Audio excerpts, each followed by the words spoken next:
She was 9 years old. She had no lawyer, no money, no power. All she had was the truth and a courtroom full of people who had already decided her father was guilty. And the moment she opened her mouth, every single person in that room laughed at her. But that little girl? She didn't flinch. Not even once. And what she said next would unravel one of the biggest cover-ups that courtroom had ever seen. Before we get into this story, let us know in the comments where you're watching from. We'd love to hear from you. And if you're new here, click on the subscribe button so you never miss any of our upcoming videos. The date was March 14th. The courtroom in Clarksburg, West Virginia was packed. Standing room only. You had journalists lining the back wall. You had community members filling every bench. You had a prosecutor named Gerald Rowe who had built his entire career on cases exactly like this one, cases where the evidence looked clean on paper, where the story felt airtight, and where the defendant had no powerful friends to call on for help. And sitting in that defendant's chair, in a wrinkled gray button-down shirt and handcuffs that were just a little too tight, was a 34-year-old man named Lucas Merritt. Lucas was not a complicated man. He worked the overnight shift at a warehouse on the edge of town, loading and unloading freight. He drove a 2009 Chevy pickup with a cracked windshield he kept meaning to fix. He coached his daughter's youth soccer team on Saturday mornings and made the best smoked ribs in their neighborhood every 4th of July. He was, by every measure, an ordinary man. And that is exactly what made what was happening to him so terrifying, because if it could happen to Lucas Merritt, it could happen to anyone. The charge was assault with a deadly weapon. Specifically, prosecutors claimed that on the night of October 8th, Lucas had attacked a local businessman named Donnie Taft outside a gas station on Route 9, fracturing Taft's cheekbone and leaving him unconscious in the parking lot. The prosecution had 2 eyewitnesses and security footage that showed a man matching Lucas's build and clothing near the scene at the time of the attack. Gerald Rowe had stood before the jury in his best Navy suit and told them, in a calm and measured voice, that Lucas Merritt was a violent man who had let his temper get the better of him. He asked for 20 years. The jury had deliberated for less than 4 hours. And now, here in the sentencing phase, Judge Alan Cross sat at the front of the room in his wheelchair. Judge Cross had been confined to that chair for 3 years following a car accident that had severed his spinal cord at the L2 vertebra. Before the accident, he had been a runner. Marathons, half marathons, charity 5 Burmese shots. Now he moved through the world in a motorized chair, and there were days, quiet days, when the courthouse was empty, that the loss of it still hit him like something physical. He was a fair man. A precise man. A man who believed in the law and its processes. But he was also a man who had stopped believing, somewhere along the way, that the law always got it right. He was about to call the courtroom to order when the small commotion started near the back. A murmur. A shuffle. And then a voice. High-pitched. Clear as a bell. Excuse me. Excuse me, please. That's my daddy. People turned. Some of them smiled. Some of them frowned. A little girl was pushing her way through the crowd near the gallery railing. She couldn't have been older than 9 or 10. She had on a yellow dress with white buttons, slightly wrinkled, like she had slept in it. Her hair was pulled into 2 uneven braids. Her sneakers were untied. And her face was the face of a child who had been crying for a very long time, but had decided, somewhere between the parking lot and those courtroom doors, that she was done crying. At least for now. Her name was Isabel Merritt. And she had ridden 3 buses to get here. Sir, you can't, a bailiff started toward her, but she was already at the railing. Her small hands gripped the wooden bar so tight her knuckles went pale. Your Honor, she said. Her voice cracked on the second word, but she kept going. My name is Isabel Merritt. Lucas Merritt is my father. And I need to say something before you sentence him. The courtroom broke into scattered laughter. Not cruel laughter. Nervous laughter. The kind people do when something catches them so off guard they don't know what else to do. Gerald Rowe, the prosecutor, pressed 2 fingers to his temple and shook his head slowly. The court stenographer looked up from her machine, then back down. Even the bailiff, a heavy-set man named Doug who had seen all manner of things in that courtroom, looked sideways at the judge as if to say, "What do we do with this?" Judge Cross studied the child. His hands, resting on the arms of his wheelchair, were very still. He did not laugh. He leaned forward slightly and looked at Isabel Merritt the way he had once looked at witnesses on the stand, searching for the thing beneath the surface. "Young lady," he said quietly, "this is a court of law. You understand that?" "Yes, sir." "And you understand that your father has been tried and convicted by a jury of his peers?" "Yes, sir." "I understand that." But they were wrong. More laughter from the gallery. Someone actually said, "Oh, come on." The judge raised one hand, and the room went quiet almost immediately. He looked at Isabel for a long moment. Then he said something that surprised everyone. "You have 30 seconds. The laughter died completely. Gerald Rose sat up straight. Lucas Merritt, whose eyes had been fixed on the floor since his daughter appeared, finally looked up. His jaw was tight. His eyes were red. He looked like a man watching something beautiful and terrible at the same time. Isabel took a breath. She let go of the railing.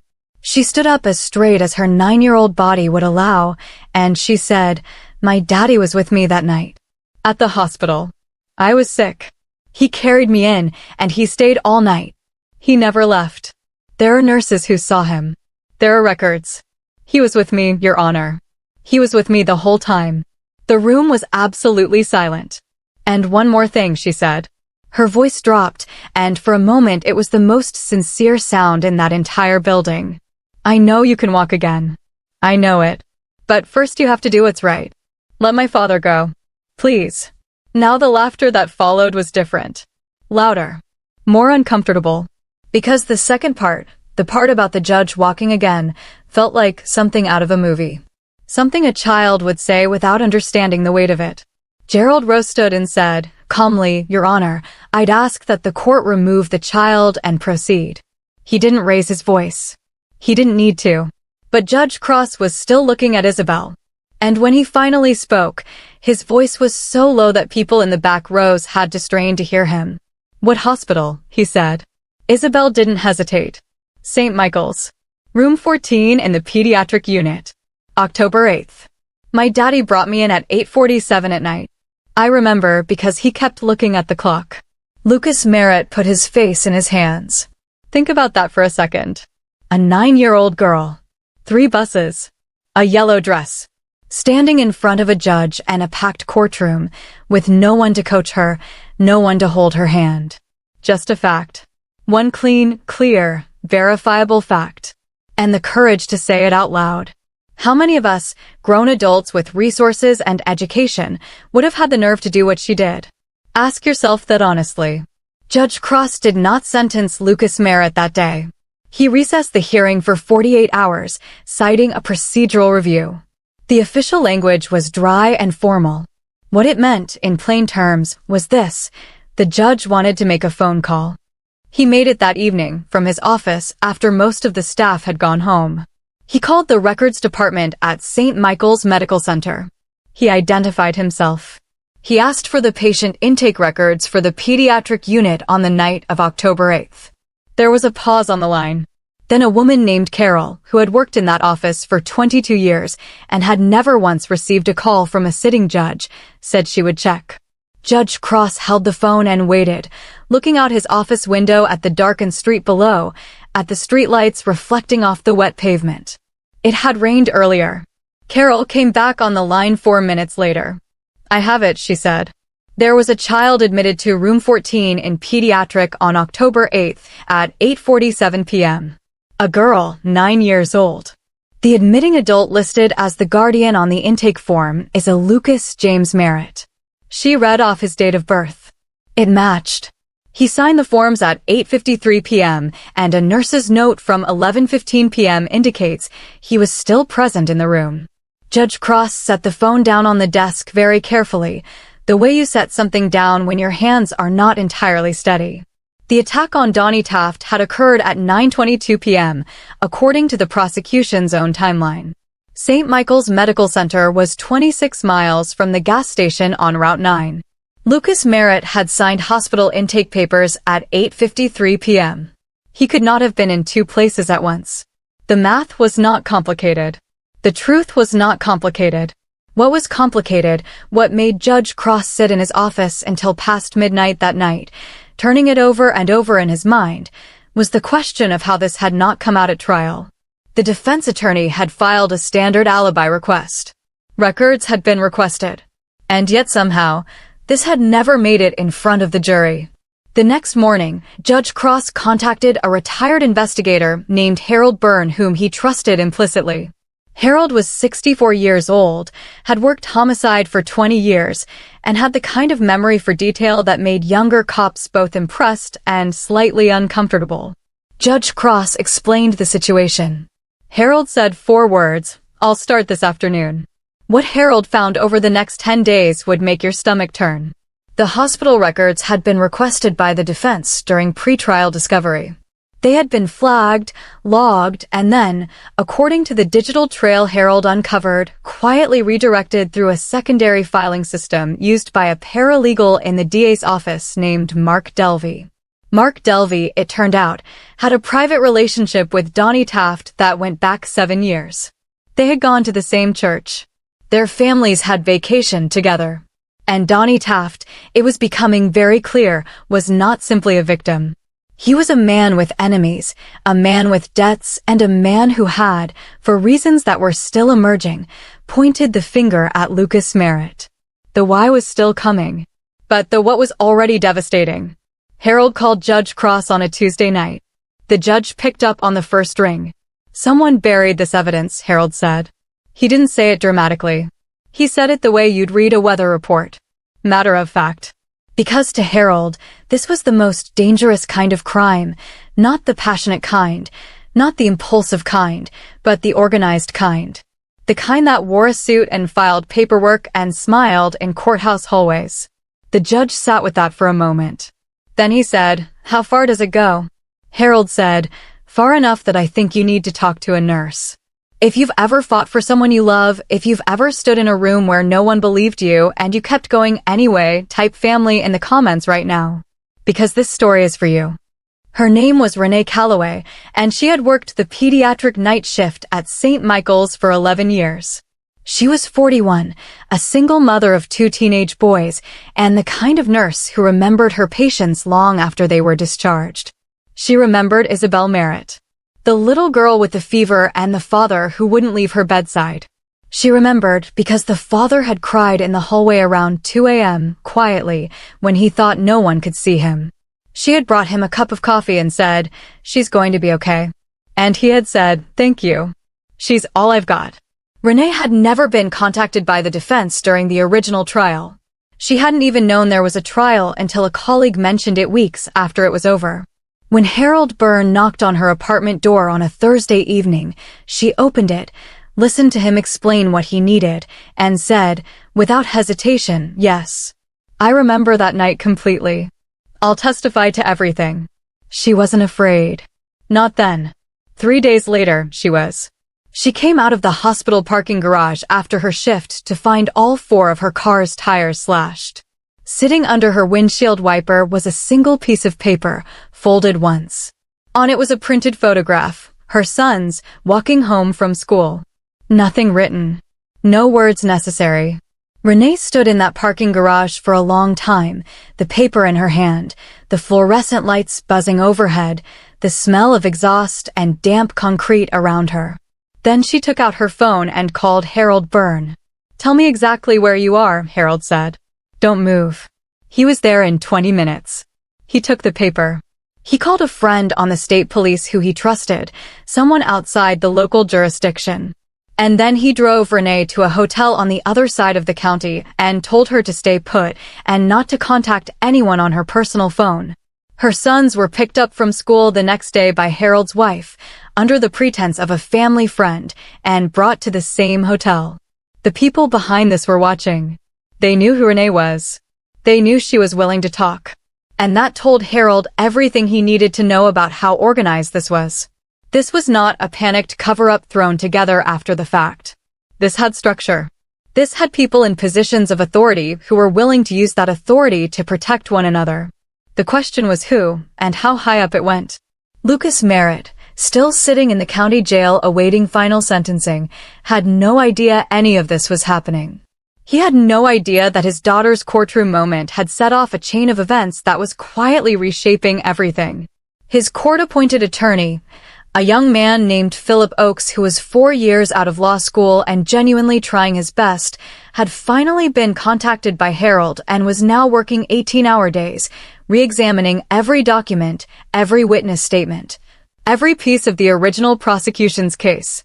What he found in the evidence logs made him sit down and stay sitting for a while. There were 2 eyewitnesses who had placed Lucas near the scene. One of them, it turned out, had a prior relationship with Donnie Taft's cousin. The other, when Harold tracked her down, said something that changed everything. She said, "I told the detective I wasn't sure. I told him I couldn't be positive it was the same man. He told me to just say what was in the statement."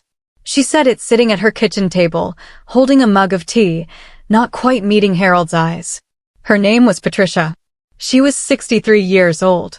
She had never wanted to be involved in any of this, and the weight of what she had done, even under pressure, had not left her in the months since. "I thought they had other evidence," she said quietly. "I thought it didn't really matter what I said." This is the thing about corruption. It rarely succeeds through one big dramatic act. It succeeds through 100 small decisions made by people who each told themselves it probably didn't matter, that the system would sort it out, that someone else would speak up.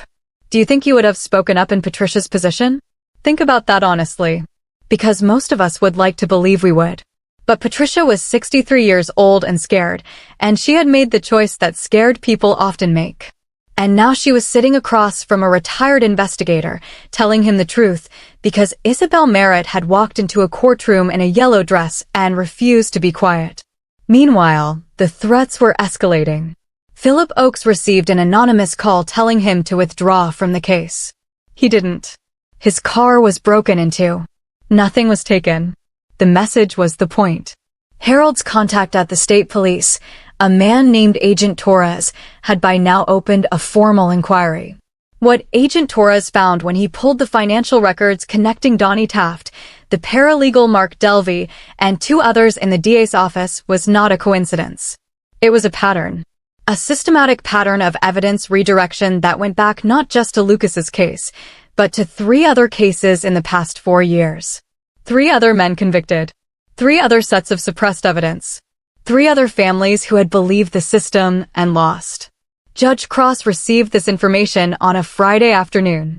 He read through every page Harold and Agent Torres had compiled.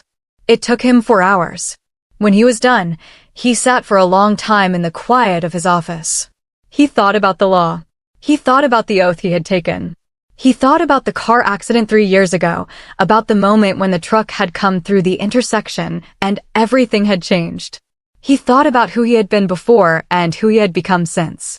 And somewhere in that long, quiet hour, he thought about a 9-year-old girl in a yellow dress, standing at the railing, saying the truest thing anyone had said in that courtroom in a long time. "Do you think you have to do what's right?" He picked up the phone and called the state attorney general's office. What came next unfolded over 6 weeks, and it was not fast, and it was not clean, and it was not the kind of justice that arrives with fanfare. It was the slow, grinding, exhausting kind, the kind that requires people to keep pushing even when they are tired, even when they are scared, even when everything in them wants to stop.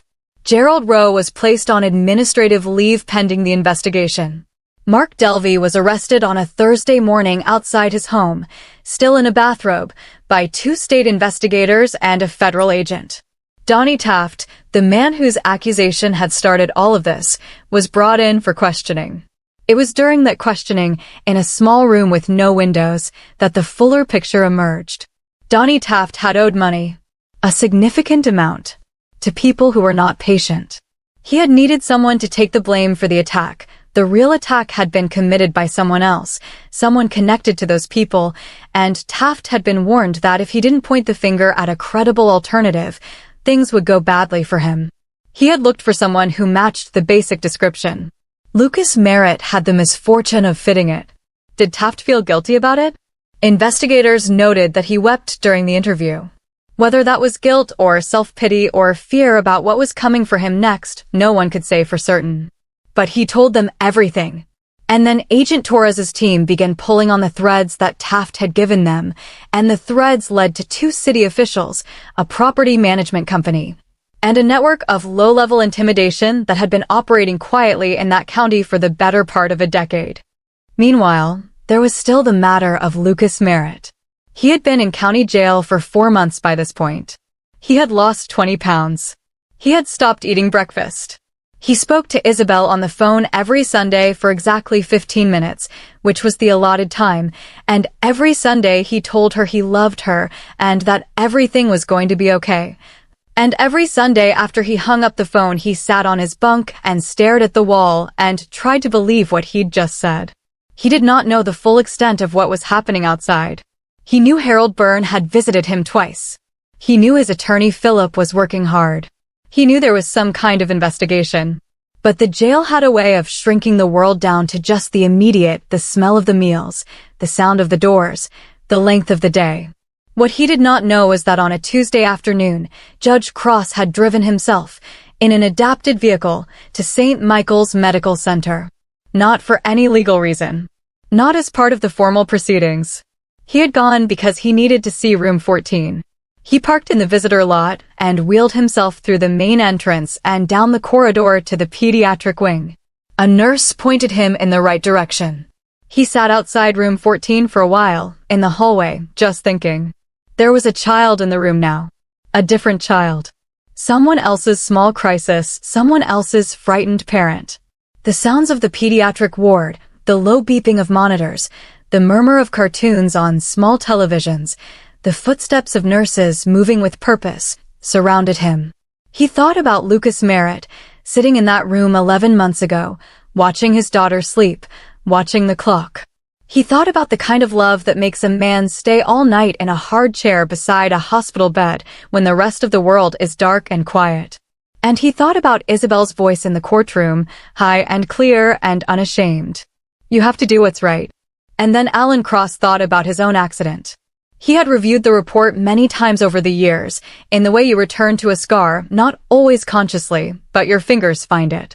A truck had run a red light on a rain-slicked road on a December night. No one had ever been held accountable.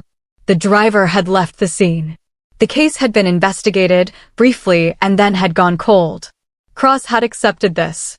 He had told himself it was just an accident, one of the random, terrible things that life produces without reason or warning, and that the right response was to move forward, to adapt, to find a way to keep working, keep living.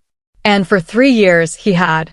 But there was something in Harold Byrne's investigation, something in the shape of the cover-up, in the particular way evidence could be made to disappear in this county, that had begun to press against a part of him he had kept carefully closed. He called Harold from the hospital parking lot. He said, I need you to look into something for me. My accident. December 3 years ago. His voice was steady. I need to know if it was an accident. There was a brief silence on Harold's end. Then Harold said, give me 2 days. It took Harold 4. And when he came back to Judge Cross with what he had found, the judge listened to all of it without interrupting. The driver of the truck was connected to one of the city officials now under investigation. The intersection had a traffic camera. The footage from that camera, for the night of the accident, had never been produced in the original investigation. Harold had found it. He had watched it. He had made a copy and given it to Agent Torres. The light had been green for Judge Cross. The truck had not slowed down. Judge Cross sat with that for a very long time. The world outside his window was ordinary and indifferent in the way that the world always is when something enormous is happening inside a person. He had given 9 years to this courthouse. He had delivered hundreds of sentences. He had tried to be fair, tried to be careful, tried to be the thing the law is supposed to be when it works the way it's supposed to work. And he had spent 3 years believing that what had happened to him was no one's fault. That grief, he realized now, had been easier than the truth. The truth was harder. The truth was that he had given up on something on the expectation that justice was owed to him, personally, in a way that had slowly made him smaller. Not as a judge. As a man. Do you think you would have wanted to know? If you were Alan Cross, if you had built a life around moving forward, around acceptance, around not looking back, would you have made that call to Harold? Or would you have left it alone? Think about that. Because what he did next cost him something. And he did it anyway. If you've ever been let down by a system that was supposed to protect you, type your thoughts in the comments. You are not alone in that. The formal hearing to vacate Lucas Merritt's conviction was scheduled for a Friday in May. By then, the investigation had produced 14 arrests, including 2 city council members, the paralegal Mark Delvey, and 3 individuals connected to the network Taft had led investigators to. Gerald Rowe had been formally charged with prosecutorial misconduct and evidence suppression. The 3 additional wrongful convictions connected to the same pattern were being reviewed.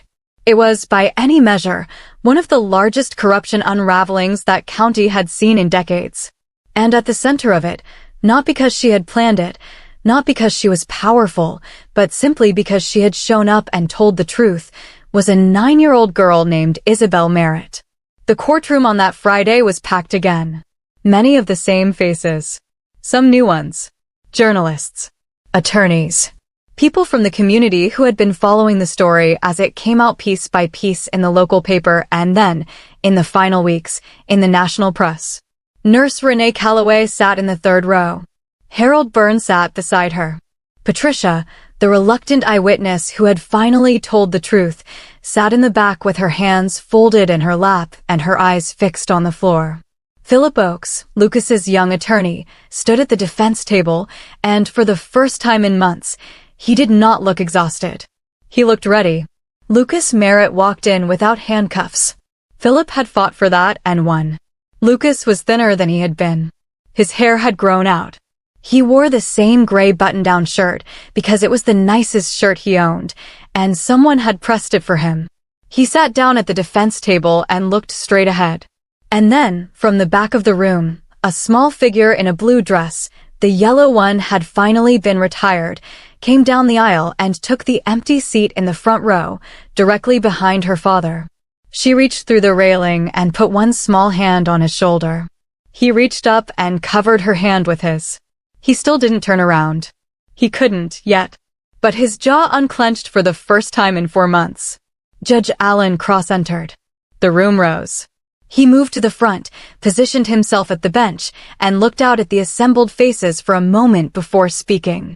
When he spoke, his voice was measured and precise in the way it always was. But there was something else in it, something that had not been there before. He read through the formal legal language of the motion to vacate. He cited the suppressed hospital records. He cited Nurse Calloway's testimony. He cited the recantation of the eyewitness Patricia. He cited the evidence of prosecutorial misconduct. He cited the state attorney general's findings. And when he had finished reading, he paused. The room was completely silent. The conviction of Lucas James Merritt, he said, is hereby vacated. Mr. Merritt, you are free to go. Lucas Merritt dropped his head. His shoulders shook once. Just once. And then Isabel was through the railing somehow. She had climbed it.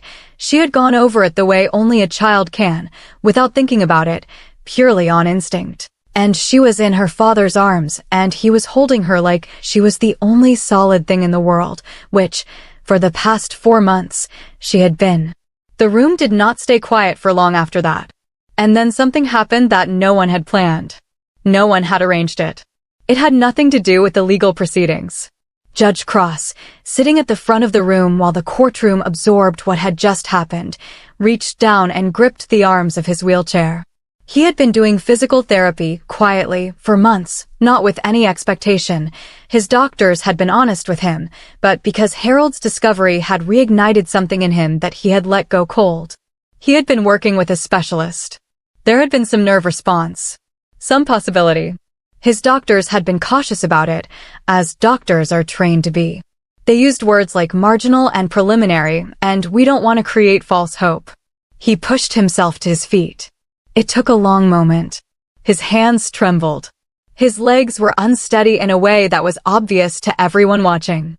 He stood for approximately 4 seconds. Then he lowered himself back into his chair, carefully, deliberately. He did not make a show of it. He did not look around to see who was watching. But the courtroom had seen it. The room went very still, and then someone started clapping, and then everyone was. Isabel, her face buried in her father's shoulder, heard it. She pulled back and looked around. She looked at the judge. Judge Cross met her eyes from across the room. He gave her one small, precise nod. She nodded back. And that was the whole of it. No speech. No dramatic proclamation. Just a nod between a child who had believed and a man who had found his way back to believing. What would you have done if you were in that courtroom? What would you have done if you were Isabel, 9 years old, with no one on your side and everything to lose? Think about what it costs to tell the truth when no one wants to hear it. Think about what it means to believe in someone when the whole world has already decided. And then think about the people in your own life who might need you to do exactly that.